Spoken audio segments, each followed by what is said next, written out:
Deus. Está sem microfone aqui. Glória a Deus.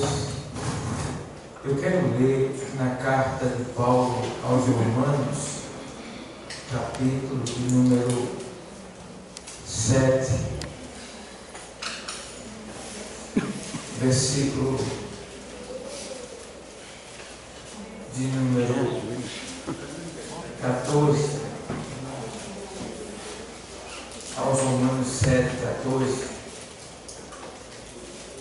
porque bem sabemos que a lei é espiritual, mas eu sou carnal, vendido sob o pecado, porque o que faço não aprovo, pois o que quero, isso não faço, mas o que aborreço, isso faço. E se faço o que não quero, consisto com a lei, que é boa. Aí faz, de maneira que agora já não sou eu que faço isto, mas o pecado que habita em mim. Porque eu sei que em mim, isto é, na minha carne, não habita bem algum. E com efeito o querer está em mim, mas não consigo realizar o bem, porque não faço o bem que quero, mas o mal que não quero, esse faço. Ora, se eu faço o que não quero, já o não faço eu, mas o pecado que habita em mim. Acho então esta lei em mim, que quando quero fazer o bem, o mal está comigo. Porque, segundo o homem interior, tenho prazer na lei de Deus, mas vejo nos meus membros outra lei, que batalha contra a lei do meu entendimento e me prende debaixo da lei do pecado que está nos meus membros. Agora ele faz um elogio para ele mesmo e eu faço para você e para mim mesmo. Recebe esse elogio? Miserável homem que eu sou, quem me livrará do corpo desta morte? Gostou do elogio? Ô, glória!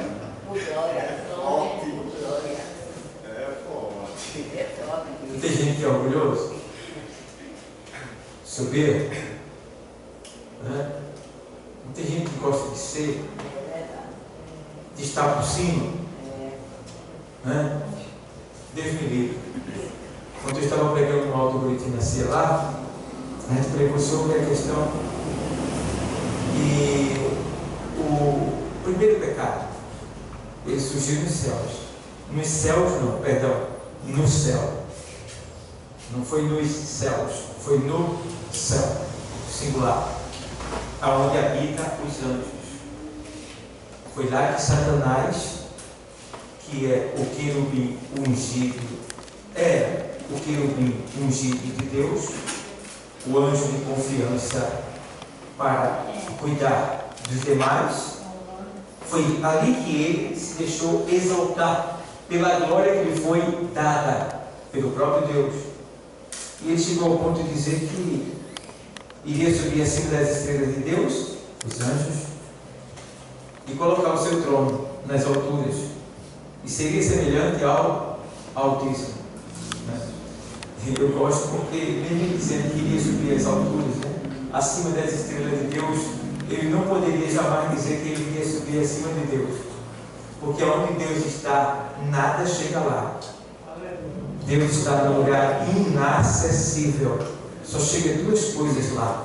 Um é a palavra e o outro é o Espírito Santo que penetra as profundezas de Deus.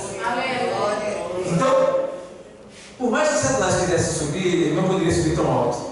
Mas acima das estrelas de Deus ele pode subir, que é os anjos, e se exaltar sobre os anjos.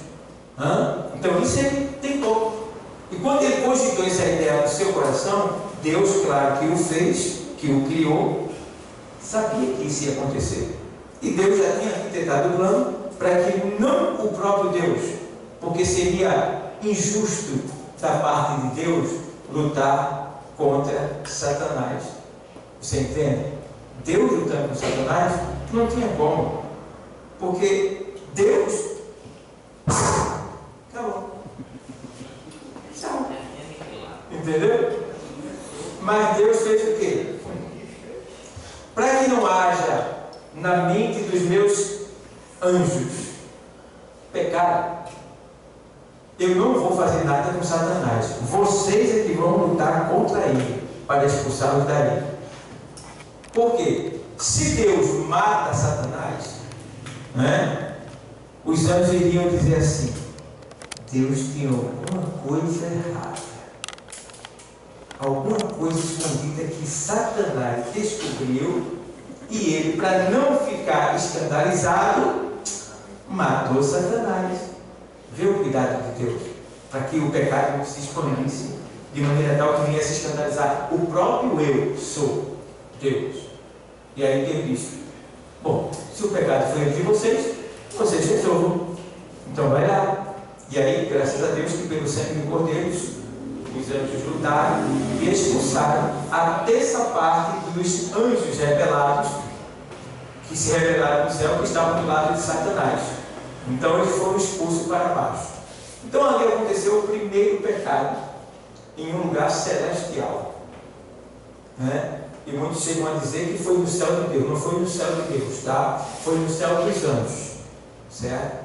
Então agora Jesus, ele tinha um trabalho a fazer, que era o trabalho da purificação não só dos seres humanos, que em virtude da queda do mísero querubim ungido de Deus, né, expulso do céu, ele veio para a terra, trouxe com ele o pecado e fez também o homem e a mulher pecar e cair.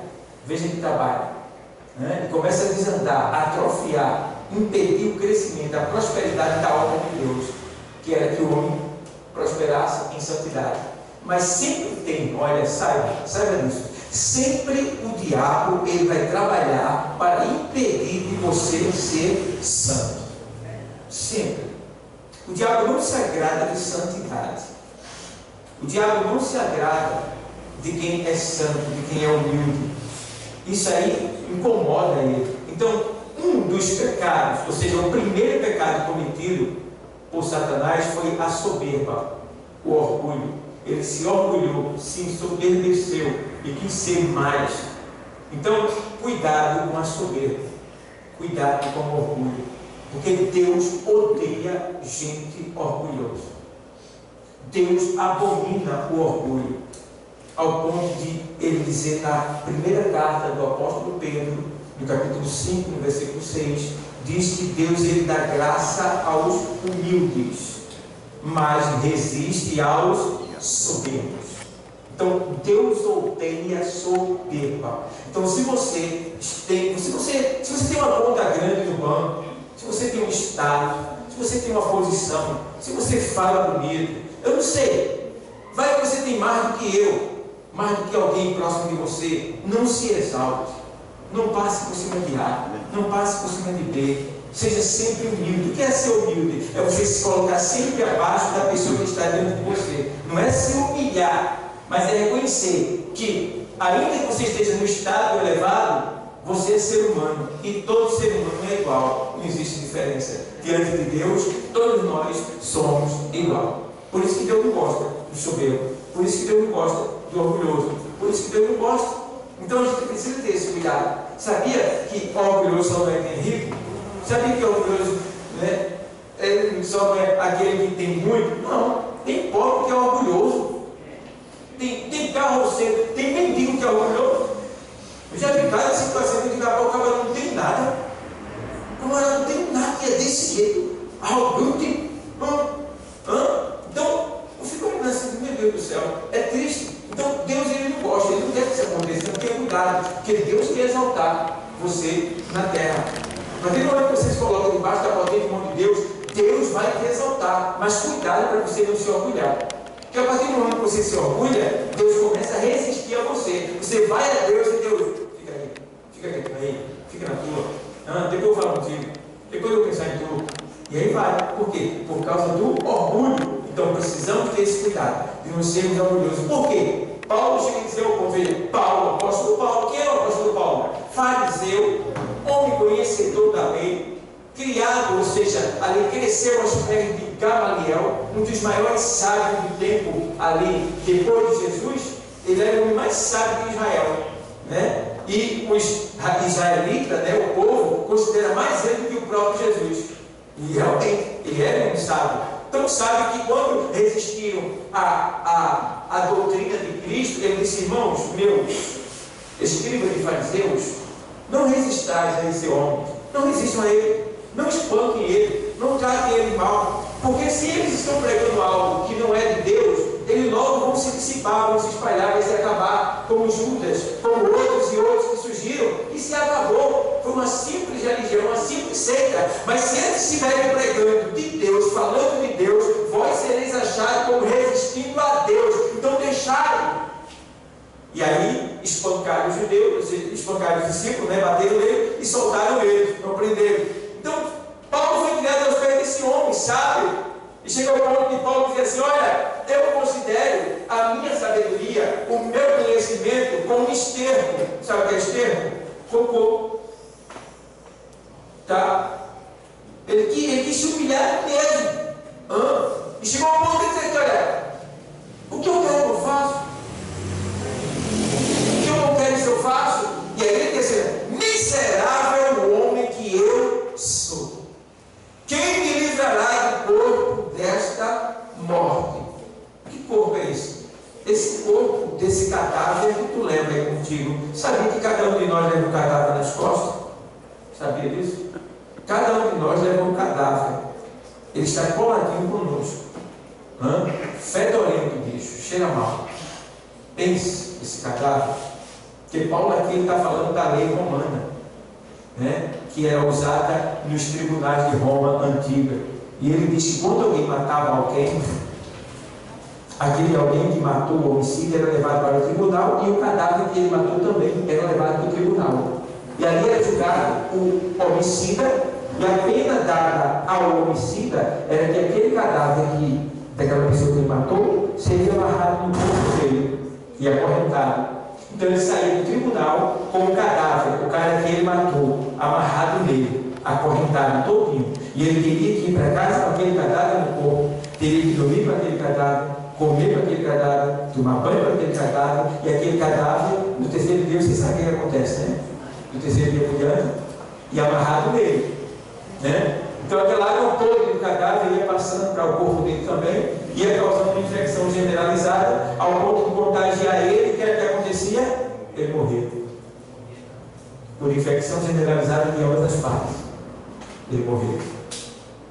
Então é esse cadáver que está matando a mim e a você. É por isso que Paulo diz: miserável homem que eu sou. Quem é esse cadáver? Teu velho homem, teu eu, teu egoísmo, teu orgulho, tua soberba. Eu não gosto disso. Comigo é assim. Eu sou assim mesmo. Sim, Gabriela, vem pra cá. Vem cuidar da tua janela, Gabriela.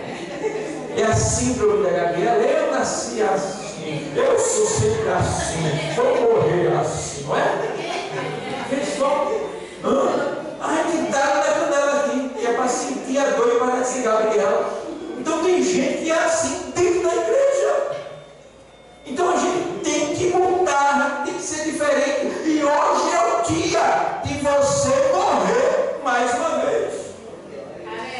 Matar o seu eu. Está entendendo? E ser uma nova criatura pela oportunidade de graça que Deus está nos dando de poder ser novamente. Porque tem que se renovar hoje. Você, todos nós que estamos aqui, temos que nos renovar hoje e passar por essas portas diferentes.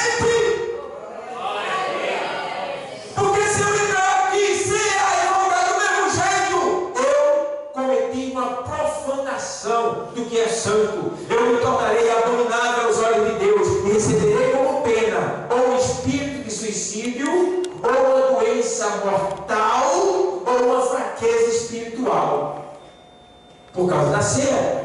Então não podemos vacilar. E não deixe seu coração enganar, porque enganoso é o coração mais que todas as coisas, e o perverso que o conhecerá. Você não se conhece, então não deixe seu coração lhe enganar. Sei perdoando aquele que você está aí cobrando dele. Porque o que é perdoar? É não cobrar.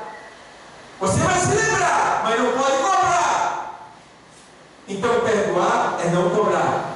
Então hoje é o dia que você pegar diante do Senhor e dizer: Senhor, quero morrer agora, quero ser uma nova criatura. Você não vai conseguir se livrar desse cadáver, não vai conseguir.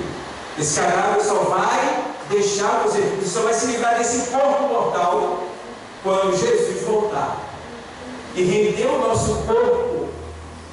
Aí nós seremos libertos do peso da culpa do pecado e subiremos no corpo glorificado. Oh, aleluia! E seremos livres desse peso nojento, desse peso imundo, perverso, cruel, que é esse velho homem que te faz pecar, quando muitas vezes tu vê que está errado, não quer, mas tu peca. Lute contra você mesmo, porque teu maior inimigo é você mesmo.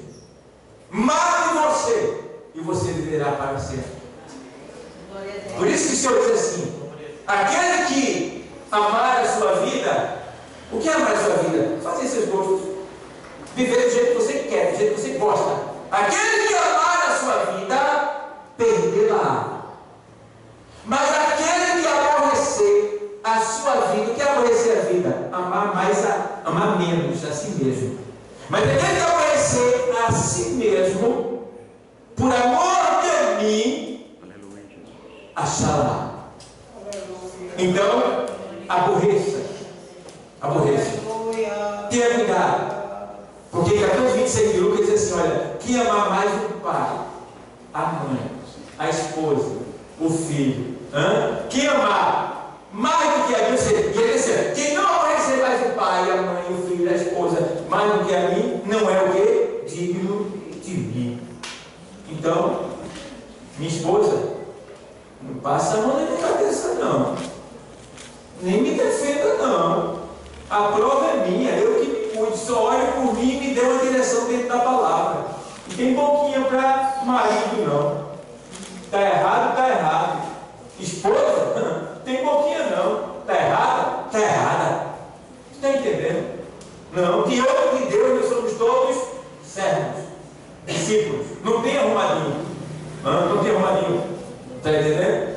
Então, diante de Deus, temos que ser tementes, obedientes, humildes, sinceros, transparentes, amando uns aos outros, assim como Cristo vos amou. Isso tudo por quê? Jesus te ama. Muito bem, Deus abençoe.